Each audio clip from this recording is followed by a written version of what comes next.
Hello, my name is Paul Sharks, and recently been working on a essay. It's a work in progress, but it's basically just to sum up two of the current political issues that are most important in my life. So basically, I'm just going to go ahead and read this off and just let me know what you guys think. See if you guys share the same views as me. If you do, you can like, subscribe, share this video around. But I just want to start this out by saying that I'm from Richmond, Virginia. I've been living here for about 10 or 11 years, give or take. I was in the military for a couple years, stationed elsewhere for that. But yeah, I just two main political issues at hand that I'm really concerned about, and just want to know if anyone out there feels the same way. If not, if you disagree, I'd also like to know about that too, what your views and your beliefs are. But I changed my name on Facebook about a month ago because I was receiving what I thought at the time would be one of the best jobs in my life. Wanted to prevent my employers and employees from finding me on Facebook because some of my views and posts, as you can see, are objectionable, controversial, and I knew that there are many people out there who would be offended by my views and posts. Anyway, the job in question didn't work out, and now I'm trying to change my name back on Facebook to my real name, but Facebook only allows you to change your name every 60 days or so. So anyway, I've also been contemplating deleting my Facebook account for a couple of months now for a lot of reasons. I think Facebook for me is just a harmful waste of time. Harmful waste of time for anybody, really, if you spend any more than like 5 to 10 minutes on it. It's not really healthy for anybody that spends, any more than 5 to 10 minutes on it. Like I just said, one of the main reasons that I believe Facebook is harmful to our society is because people post media that is false. They think that it's legitimate, but they're not doing the proper research first. This harms other people because, unfortunately, for a lot of people, Facebook is their only media source, for whatever reason. Now our society has become so accustomed to life, addicted, if you will, with smartphones and Facebook applications, that it causes us to disregard things like safety. You know how many people you see flying down the interstate on their smartphones, just texting away at Facebook. It's sickening. In fact, I've told multiple people this. Sorry, my left hand was starting to hurt from reading the script. I think Facebook will have something to do with the start of World War III. Facebook's already being used as a communication weapon. That might be kind of far-fetched, but fundamentally, society as a whole, let me back up. Fundamentally, Facebook is harmful to our society as a whole because of this. The majority of people who use it are lower to mid-class people with limited education. These people mostly don't make any attempt to really watch the news, or at least actively search intently to discover the real truth in worldly matters.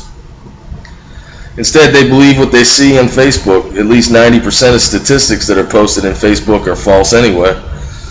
All it would take is 5 minutes of research on certain matters to discover that the material is false and that the statistics are not correct.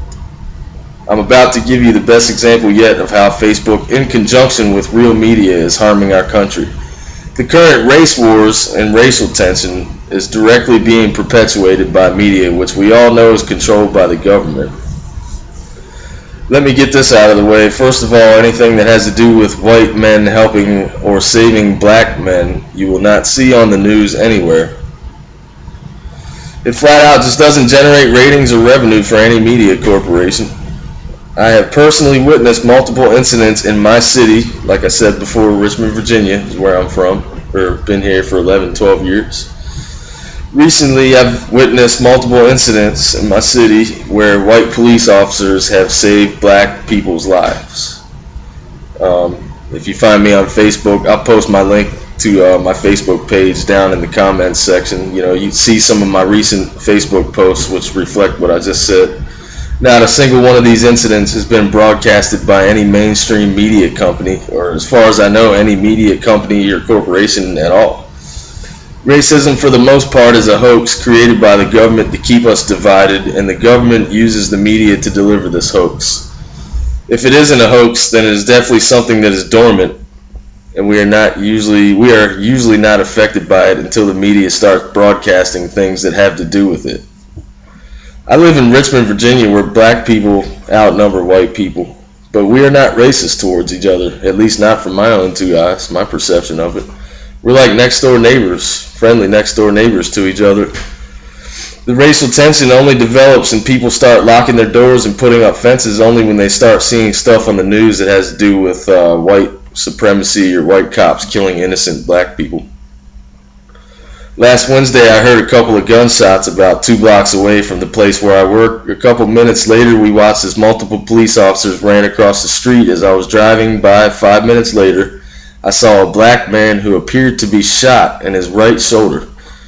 He was laying on the street corner and a white Richmond police officer was using a towel to apply pressure to the man's wound. The towel was drenched in blood. I watched this area for about 2 hours and I never saw a single news team show up to cover the story. Ironically, there were no members of Black Lives Matter at the scene either.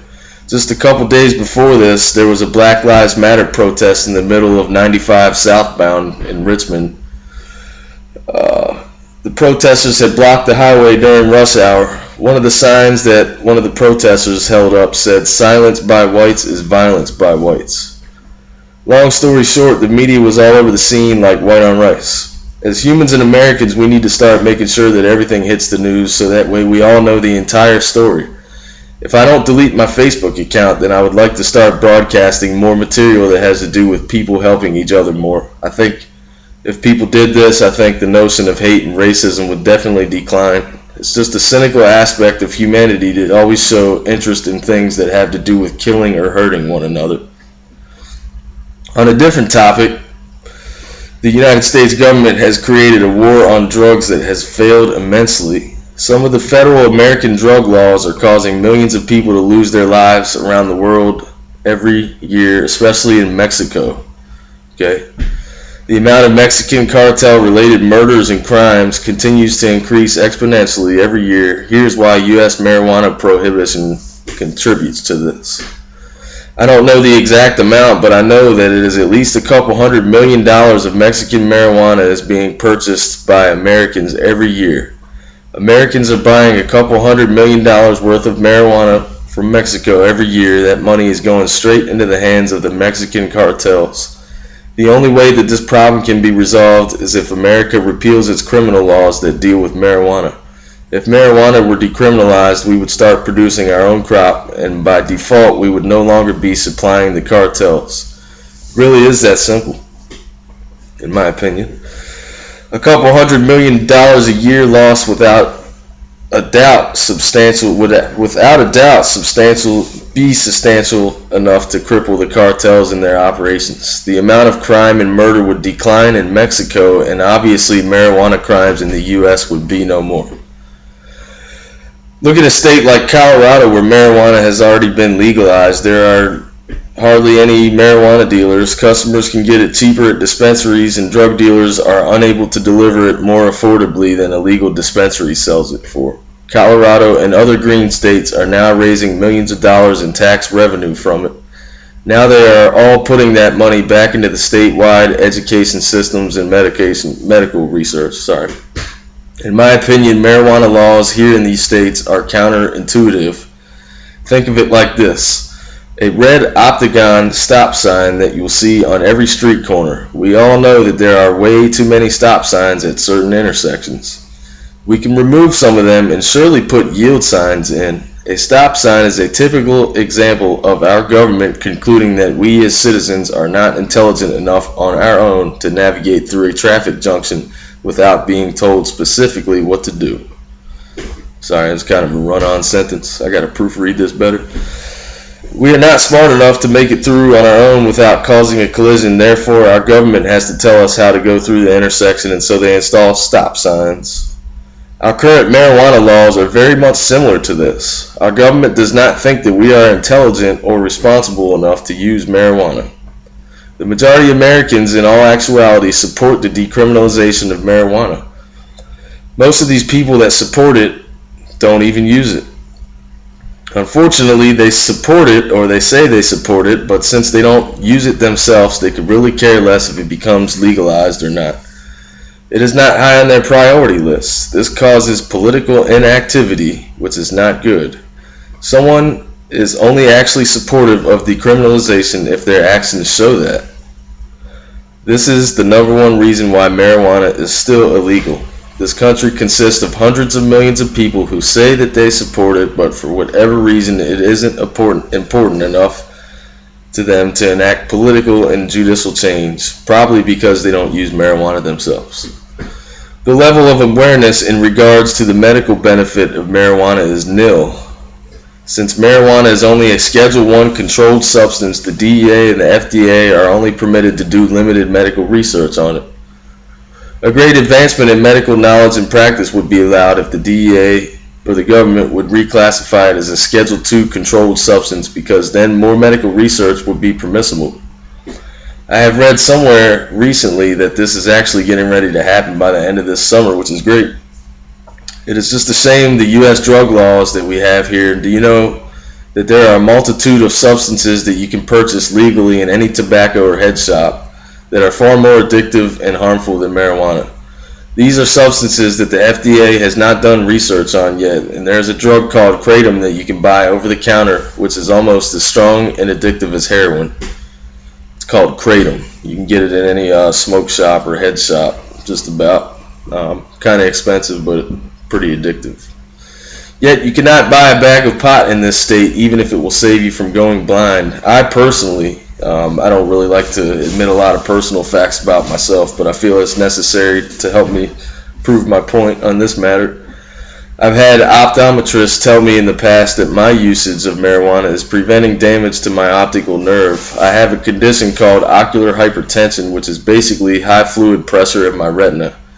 It is a precursor for glaucoma, which is the term for the actual disease causing damage to my optical nerves. In layman's terms, my consumption of marijuana is preventing me from going blind. I have documented medical records and proof of this. I could go on and on for ages about the failed U.S. drug war problem, but then I would just be ranting. I could type this entire essay and say that I'm supportive of marijuana decriminalization, but until I actually get politically involved, I am anything but supportive. Last year, I became a member of VA NORML, which is the Virginia chapter of National Organization for Reform of Marijuana Laws. I highly suggest that you get involved and sign up, become a member. I think it's like $25 a year, but they keep you updated on all the lobbying events down at the General Assembly and some more stuff. Definitely highly recommend you get involved. You can check that website out at vanorml.org. That's vanorml.org, and that's another link that I'll post down in the comments section for this video. You can check that out. Every so often we get together down at the Virginia General Assembly and we go lobby and talk to senators and try to bring them outside of their comfort zone. Almost all of them continue to say, quote, well, we would like to observe other states that have already legalized it for a few more years to see how it pans out there first before we do anything here in Virginia, end quote. Just another example of a bunch of folks that don't hold this matter high on their list of priorities. I recently met back up with a good friend of mine who is a medical doctor who used to be one of my managers in the taxi cab company that I owned. I met him in rehab. He had lost his license to practice medicine because he was a struggling alcoholic who had gotten caught drinking on the job one day. I graduated rehab and went back to managing my taxi cab company, and he graduated rehab a few months afterwards. He needed a job, so I hired him as my general manager. Since then, he has gotten his license to practice medicine back, and he has agreed to come with me down to the next General Assembly on the next lobby day. I think that the senators might be interested in hearing what he has to say in support of marijuana and its medicinal properties. These are the things that I am dealing with today. My goal was to shed light on that for you and to help you understand what I stand for and provide reasonable explanation as to why I do that, why I do what I do. Anything that you have questions about, please feel free to ask, and I will do my best to fully clarify for you. So again, my name is Paul Sharks. You can check out my Facebook posts that deal with these matters. I'll put my Facebook link below. I'll put any other applicable links below. You can check all that out. So if you like what I had to say today, Just like and subscribe. If you disagree with anything, I want to know about that too. Just feel free to comment. Anyway, cheers.